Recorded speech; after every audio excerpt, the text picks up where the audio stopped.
What's up, peoples? Mr. Anomaly coming at you again. Another day with Mr. A.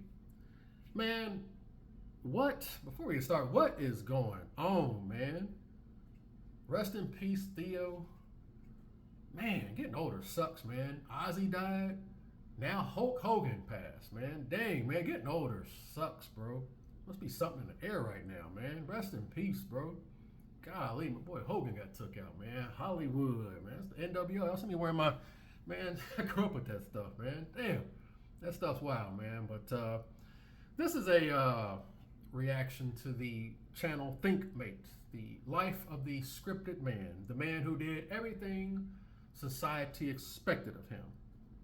I haven't watched it yet, but we already established most men, the overwhelming majority, think they're nothing without a woman, and it starts there. If you think you ain't nothing without a woman, then it's just pretty much you're gonna be locked in.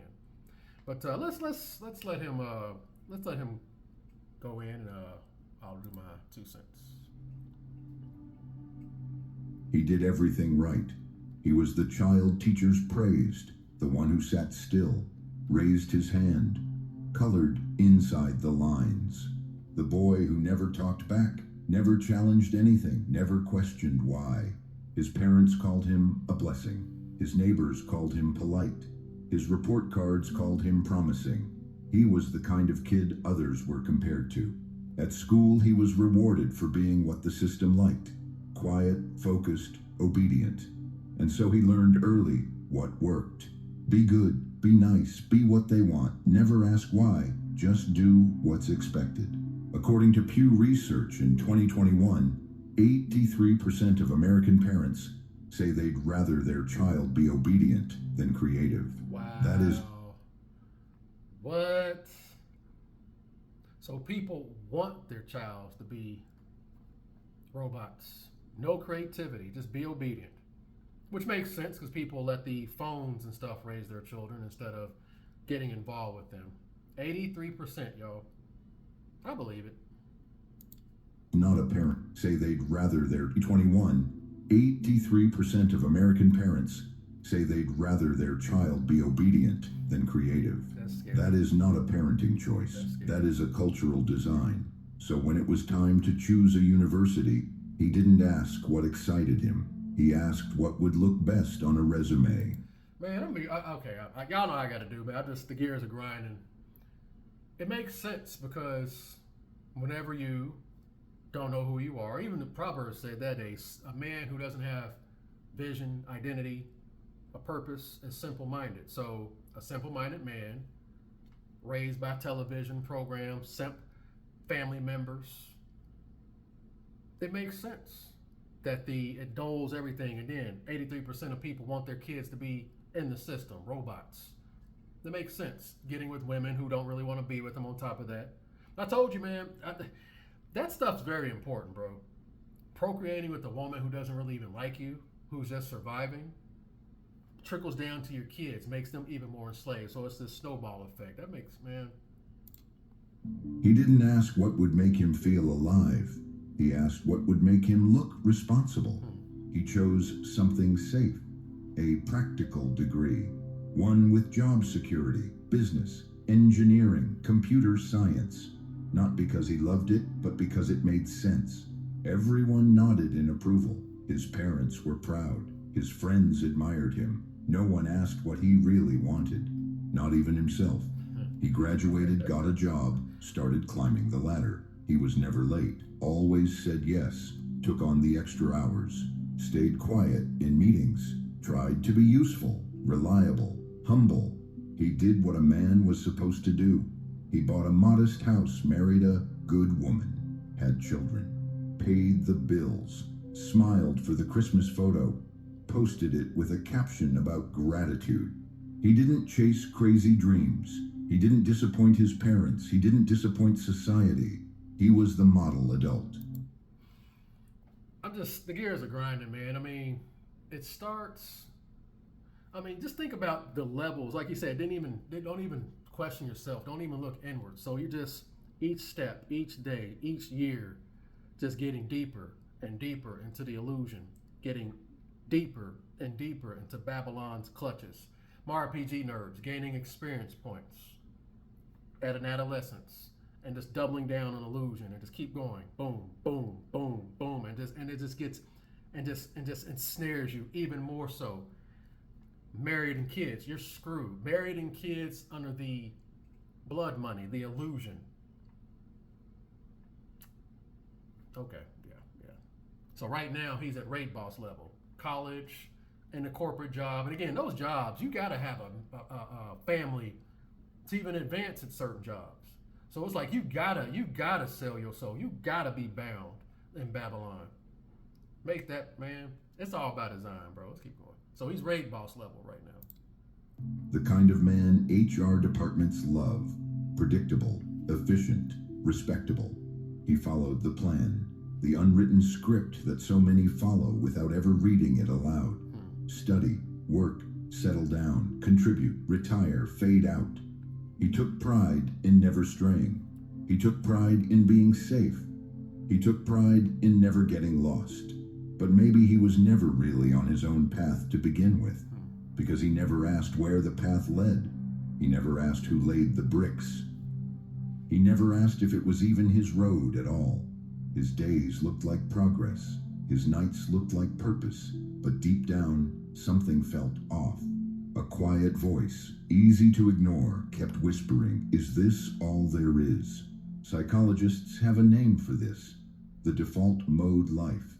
It means living by habit, by programming, by fear. It means following the route with the least resistance, even when it leads to nowhere. Not because you're weak, not because you're stupid, but because the system rewards people who comply more than it rewards people who think. Be obedient, be responsible, be productive, be what others expect. He was never punished, never told no, never beaten down, because no one had to force him. He enforced himself. He built the walls. He closed the doors. He locked himself inside a version of success that was handed to him. Handed to him by people who never lived it either, and he called it freedom. That's the quiet tragedy. Not that someone took his freedom, but that he forgot he ever had it. And if you're listening now and you feel a slight discomfort rising in your chest, not panic, not sadness, just a quiet feeling that something isn't quite right, then maybe this story isn't just about him. Maybe it's about you too. So how does this happen? How does a man live an entire life without ever realizing he was never steering it? Etienne de la Boétie had an answer, and he wrote it 500 years ago. He said the most dangerous form of control is not force, it's consent. It's not the dictator who keeps you obedient. It's the inner voice that tells you obedience is noble. The most powerful tyrannies are the ones that never have to lift a finger, because their subjects police themselves. Man, I said it before, I'll say it again, man. Whenever I saw people bending the knee, getting the jab, right there, I mean, I was already like that before, but that really sealed the deal, because I saw so many people had their comfortable jobs, had families, didn't want to ruin it, had to comply. How much control do you really have? And I always say, like, at these normie jobs and stuff, I can't stand when the normies like, it's Friday, you know how it is, it's Friday. And it's like, you get your little 2 days yard time, Saturday and Sunday, and then your ass will be right back chained to that cubicle. And it's funny whenever you mention that to the normies, it's like they can't even really process it. It's like they choose to ignore that they're enslaved. So you got to be back here next week and right back down that cubicle, knocking out your 40, and you're going to keep looping it. Don't really want to face that reality, bro. And that's what happened to him. He was never dragged into servitude. He was raised into it, smiled into it, rewarded into it. He was taught to be a good boy, then a good student, then a good employee, then a good citizen. At no point did he say yes, because at no point did he even know there was a no. You know, it makes me think, you know, why this space is so popular, the whole MGTOW rap. Because again, men were told this. If you go to work, what I say, cross the T, dot the I, mother suckers. keep your head down with your little shirt tucked in, working a little 80 hours a week, spend money on your woman, spoil her, you will get unconditional love. That's what men are told. But dudes are finding out that's a lie. All by design.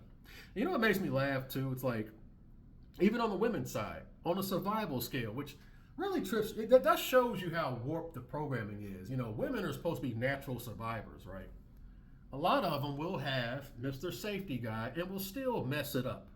Will still screw up everything. Think how warped the programming is that even the survivalist specialists that they are, they'll tank that shit. They can't even just sit down and just let that happen. That goes to show you that all this is it's all an illusion. It's blood money. I always saw this. Again, that's why I never wanted to have a family. Civilizational awareness. Even when I was in school, I was like, man, this is bullshit. Then you see people out here chasing and trying to date and all this crap, bro. I was like, man, just getting locked in and just I just not me, bro. I always been on this, man. La Boétie called it voluntary servitude, when people accept their own chains because they've been conditioned to call them virtues. And there's no conditioning system more effective than school. According to OECD data, over 70% of school assessments measure compliance and memorization. Only 8% encourage creative or critical thinking, which means from age 5, most people are not learning how to think. They're learning how to obey. He was rewarded for staying quiet, for writing neatly, for raising his hand, for asking safe questions. He learned how to play the game long before he knew it was a game, and he played it well. That Rothschild, Rockefeller stuff, man. And what did they do to the young boys? I know when I was coming up, they put them on Ritalin. The young boys that hate, sitting in class and sitting still like that, man. Boys want to be out there moving around and stuff. They put them on Ritalin and neuter them and stuff, man. Stuff's by design, bro. And it's all designed to steal your sovereignty. He got used to being praised for following the rules, so he made it his identity. The system didn't just shape his behavior, it shaped his self-worth, his sense of morality, his entire definition of good. That's why he pushed himself so hard, not because someone told him to, but because his inner script told him that any deviation from the plan was a failure of character. He didn't need a supervisor, he became his own. He didn't need a punishment because the fear of disappointing others was stronger than any consequence. Wow. This is what psychologists call learned compliance, the process of internalizing obedience so deeply you can no longer tell the difference between your thoughts and the thoughts given to you. He thought he was disciplined. He was just conditioned. He thought he was responsible. He was just afraid to step out of line. And here's the most tragic part. No one lied to him. No one tricked him. No one forced him to follow the script. He followed it because it was all he knew. Because breaking the script would mean losing the approval of the people he was taught to live for. It would mean being called selfish, unstable, ungrateful, and so he stayed. Not because he loved the life he built, but because walking away from it would feel like betrayal. That's why a lot of guys double down in those marriages when they marry a harpy. They try to make it work, the programming. They try to make it work, even though that woman wants to leave, even though she's making the life living hell. It's told that's what is romantic. What is romantic? It's the man sacrificing. The woman acted a complete ass, and the guy just putting up with it, just dealing with all the bullshit, and him withstanding it, and just dealing with the hurricane of the Jezebel, and just dealing with all the chaos. That's what a real man is. Tanking all that shit, Marpy. He's tanking all that crap. That's what being a real man is. You're gonna work it out, even though she's a freaking causing all the chaos and all the hell. No, you're the real man. You're the real man. You're the one who works it out, and you. But I tell you, man. And then, like I said again, it all starts with I ain't shit without a woman. Just think about all the stuff he's talking about, and he knee deep in some Jezebel cooter who don't even like him. Got a family, got a mortgage. Man, again, like I said again, my message for dudes that are free, dudes that are married and got kids, man. Especially when you did it in this capacity, bending the knee, which is most dudes. I'm nothing without a woman. Let me get down on one knee and propose to this non-virgin woman, ignoring the fact that she's had partners and gave that body away. I'm just going to ignore all that. I can't question that. I can't question that. Let alone question yourself, but questioning that too, man, please, just doubling down. That's why I said in that Napoleon Hill, that outwitting devil. That's why most people under Satan's playbook right there. And I said before, I'll say it again. Mr. A says it all starts with most men thinking they ain't shit without a woman. It all starts there. That's just my opinion. To his parents, his teachers, his colleagues, his own children, he wasn't afraid of failure. He was afraid of being misunderstood. Because in a world that worships conformity, the rebel isn't hated, he's erased. That's how control works in the modern age. It doesn't beat you into silence. He's erased. 186 subs. Channel is not moving at all, bro. Golly, yep. That's how you do it, man. Thinking outside the box. No, we gotta keep them contained. It's wild. It convinces you that silence is maturity. It doesn't have to burn your books. It just never teaches you how to read between the lines. It doesn't ban rebellion. It just makes rebellion look foolish, irresponsible, juvenile. And over time, that voice in his head, the one that whispered maybe this isn't right, became quieter, until it sounded like guilt, until it sounded like failure, until it sounded like a threat, because the system had rewired his morality. He no longer asked, is this true for me? He only asked, will this disappoint them? And so he became what La Boétie warned us about, a man who never needed chains, because the prison had been installed inside his conscience.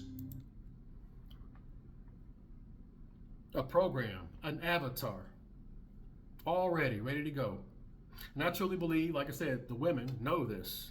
That safety guy's there. That's why they wait to the last minute. A lot of them get that buzzer beater marriage because they know there's so many freaking loaf of bread programming out there. Again, I like to call it the loaf of bread. The Bible even calls it man who bends the knee and comes to the Jezebel, reduces himself to a loaf of bread. The loaf of bread programming. Don't question anything, and then you double down and get a woman in the dudes out here are gone, bro. Like I said, if you single, no kids, man, how do you want to play it, bro? How do you want to play it? Dudes still want to be slaves to the system, especially now. Like now? He enforced his own obedience with pride. He congratulated himself for walking in a straight line, even when the path led nowhere. And this is the danger most men never see. They aren't being oppressed by some external tyrant. They are being guided by a lifetime of subtle programming that told them freedom was selfish and sacrifice was holy. And the worst part? The people who programmed him were not evil. They were just as lost as he was. They passed down the same script because it was the only one they knew. I mean, if you think about it in this space, single, no kids, you're vilified. Hell, if you want to be single and if you want to deal with multiple women, oh my gosh, you're all kinds of pieces of shit demons. Especially whenever it's working. Oh, they hate that. It all makes sense, man, because it goes against the program. It goes against the narrative. And now here he is, a man who never questioned it. A man who spent his whole life trying to be good, without ever stopping to ask, good for whom? That is where it begins. Not with rebellion, but with the smallest of questions. The one he was never taught to ask, is this me talking, or is it just the system talking through me? But if the system didn't force him, if no one held a gun to his head, then why did he never break away? Why didn't he question it? Why didn't he at least stop even once and ask himself, is this really mine? The answer lies not in laws or leaders. It lies in something far older, far quieter, far more effective, the crowd. In 1895, Gustave Le Bon published a book called The Crowd. He argued something most people still don't understand today, that in groups, we lose our minds, literally. Le Bon wrote that the crowd does not reason, it reacts, it follows, it imitates. In the presence of a... what was that quote? The person is smart, people are stupid. The individual is smart, people are dumb. That makes sense. In the same, yeah, you only can go as far as a person. You can only go as far as the person you say hello to. Man, this stuff's interesting. Crowds use our minds, literally. Laban wrote that the crowd does not reason, it reacts, it follows, it imitates. In the presence of a crowd, an individual's critical thinking shuts down, and their primitive brain takes over. They stop thinking and start repeating, not because they're weak, but because they're human. He didn't grow up in a dictatorship. He grew up in something more subtle. He grew up surrounded by people who confused repetition for truth and conformity for morality, and so he copied them. He saw what others valued, what they praised, what they posted, what they applauded, and he mirrored it back, not because he believed in it, but because it felt safer than questioning it. This is why people are so compliant, man. This is why the majority of people are in Satan's pocket right there. Then again, you add I ain't shit without a woman on top of all that, that just ensures your programming. Because again, most men copy paste, control C, control V. Who are most men emulating? The Pookies and Chads. They don't have an identity for themselves. Then you doubling down. Man, if you're free, I can't make you see it, bro. But god dang, man, if you free all this, bro, you that to me is priceless. Having your own individual, your own sovereignty, your own thoughts. Most people don't do that. And again, I just think about the dudes that be cream pie and Jezebels who don't even love them. It's just like those dudes are gone. I love walking around the grocery stores and just looking at normies. 9 times out of 10, I can tell that dude is following the woman. Just do do do do do do do do do do do do.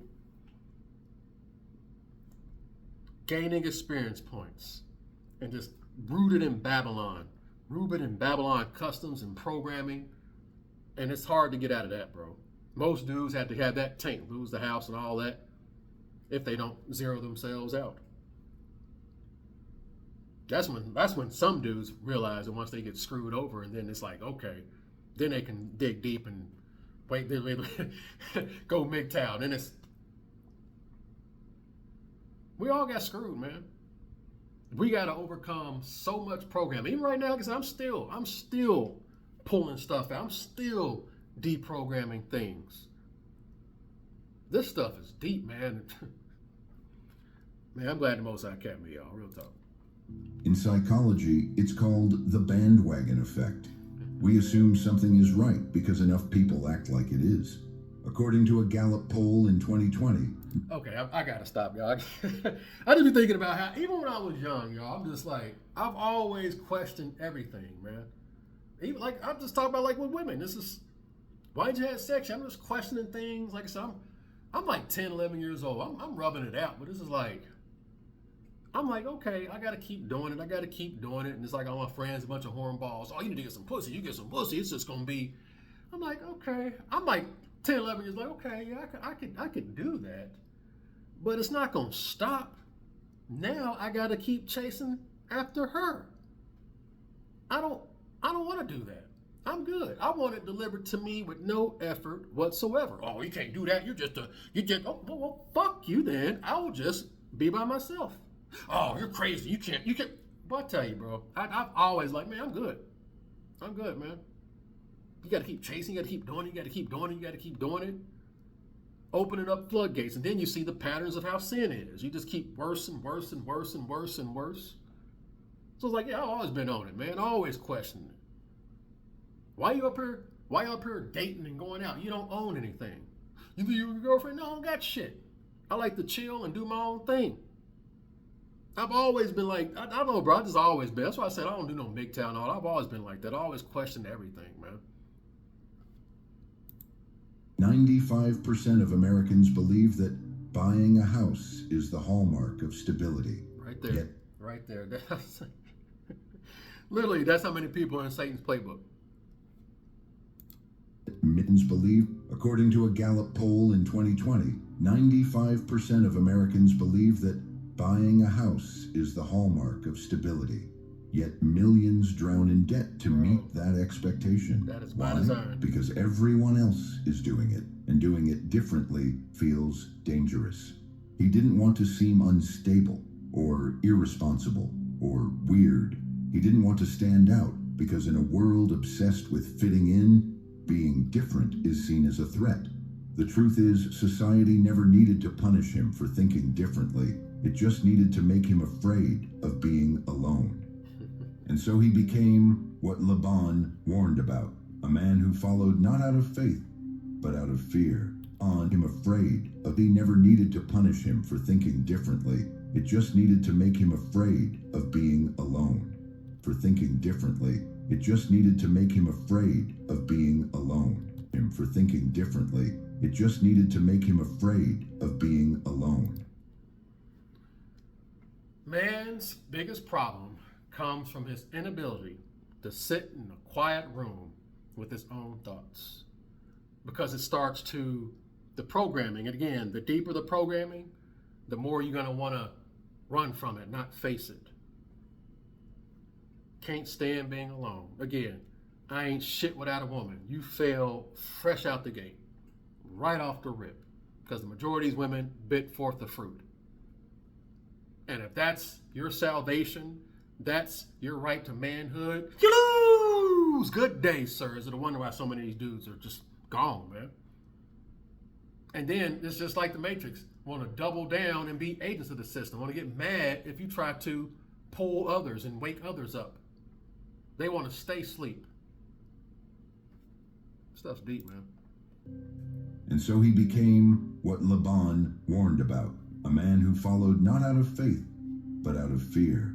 Fear of rejection, fear of being left behind, fear of being the only one raising his hand when everyone else was silent. In 1951, psychologist Solomon Asch ran a simple experiment. He asked people to match line lengths on a board. The right answer was obvious. But when everyone else in the room gave the wrong answer, 75% of participants followed along with the group.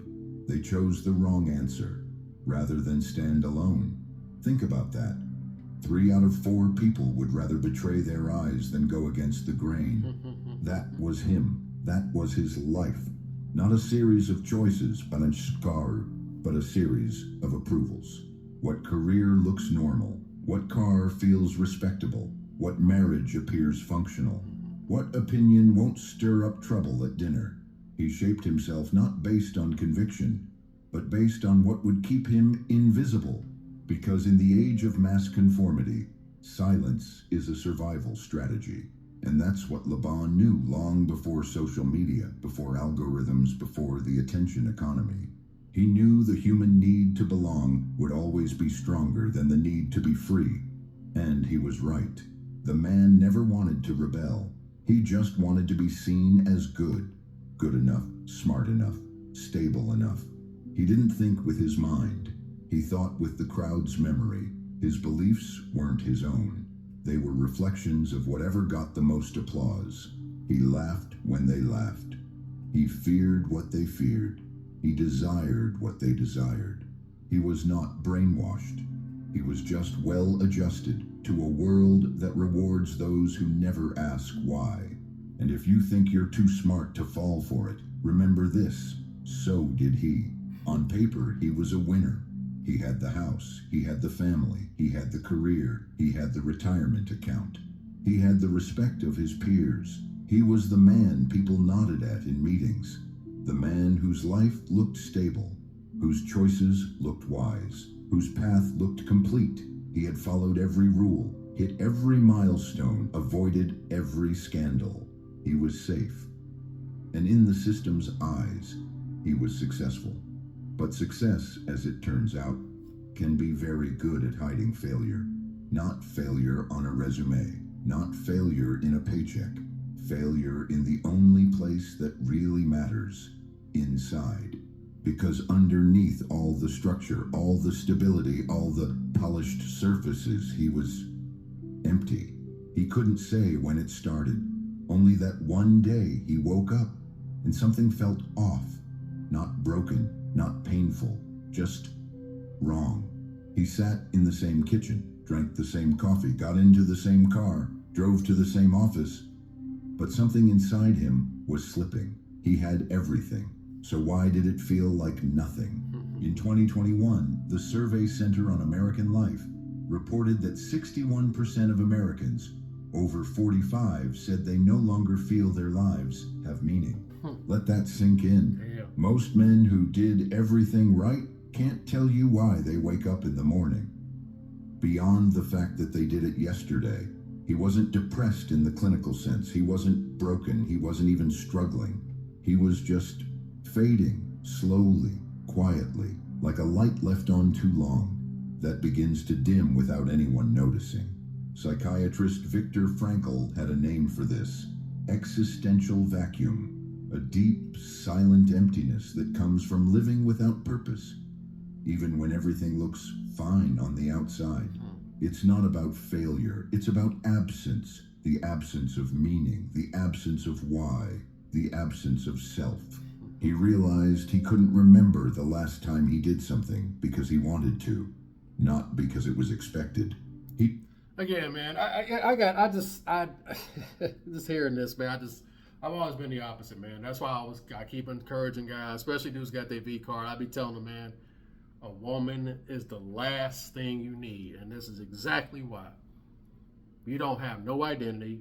You have no internal cultivation. You're basing your whole existence on somebody who's already part of the system. Let's just keep it a buck. Most women ate the fruit, guys. I'm sorry to tell you this, man. Especially if she's on these phones showing her ass and all that stuff, she's already gone, man. Doubling down on that, I mean, it just makes sense why so many people are just tied to the system, man. So let's a little bit more here. He realized every major decision was made inside the boundaries of what other people approved of. He didn't live a bad life. He just never got around to living his own. He didn't regret any single moment. But when he looked back, he wasn't sure he was ever really there. He had become a ghost, haunting the house he worked so hard to afford.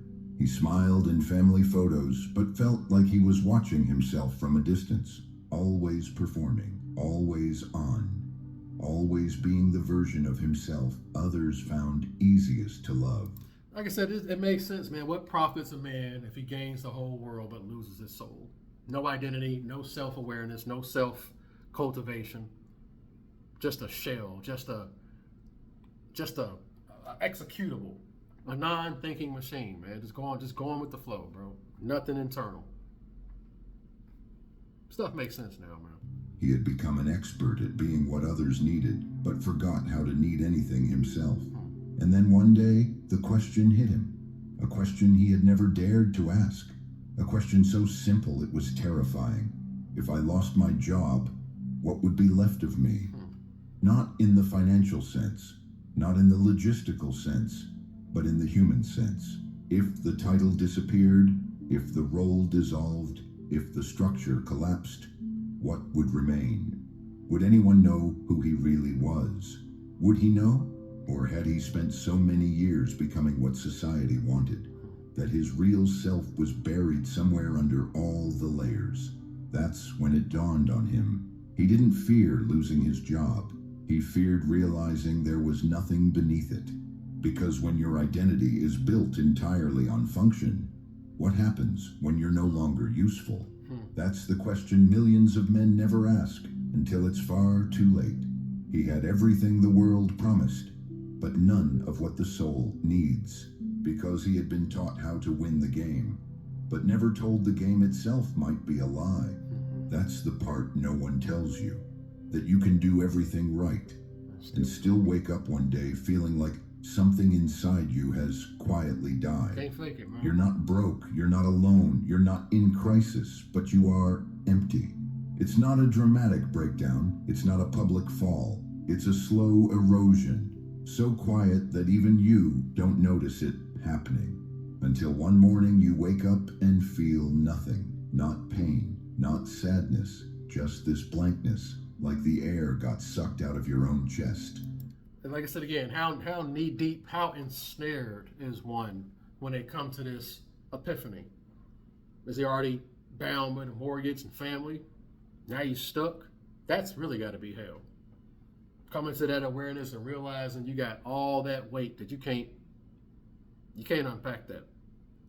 Like I said before, I'll say it again, man. If you're free, no kids, man, do not take that for granted, bro. Don't take that lightly. Again, I can't force you to see that because you got dudes out here can't stand being by themselves, willingly want to take all that. Yeah, I want that. I want to take all that, man. Y'all better than me. Let's see what else we got here. And what makes it worse is that you're not allowed to say anything because you're the man who did everything right. You're the one who followed the rules, built the life, checked every box. You're the one others look up to, the one who has it together, the one who's doing well. So how could you admit that deep down you feel lost? How could you say that even with a family, a house, a career, you don't know what the hell you're doing anymore? The world doesn't give you space for that. Not if you're a man, not if you're over 40, because by then you're expected to be solid, settled, stoic, the strong one. But here's what the numbers say. According to the CDC in 2022, men between the ages of 45 and 64 account for over 25% of all suicides in the United States. Damn. Read that again. Not teenagers, not people in their 20s, middle-aged men. The ones who look fine, the ones who smile at barbecues, the ones who pay the bills on time, the ones who never say a word. Why? Because men are not taught how to hurt out loud. They're taught to fix, to handle, to swallow it down. So when the weight gets too heavy, they don't reach out. They disappear. Not in an instant, but over time. They stop laughing, stop trying, stop hoping, until eventually they stop being, but no one notices. Because they're still showing up, still making the calls, still sitting at the dinner table, pretending everything's fine. Their depression doesn't look like tears. It looks like silence, like a man who's there, but not really. And no one asks them the real questions. They ask, how's work? They ask, how are the kids? They ask, how's the house coming along? But no one asks, are you happy? Do you feel alive? Do you even recognize yourself anymore? Because the world doesn't want real answers. It wants updates. It wants checklists. And so he gives them what they want. Because what else is there to do? He smiles. He nods. He says, yeah, everything's good. Even when it's not. Even when he hasn't felt good in years.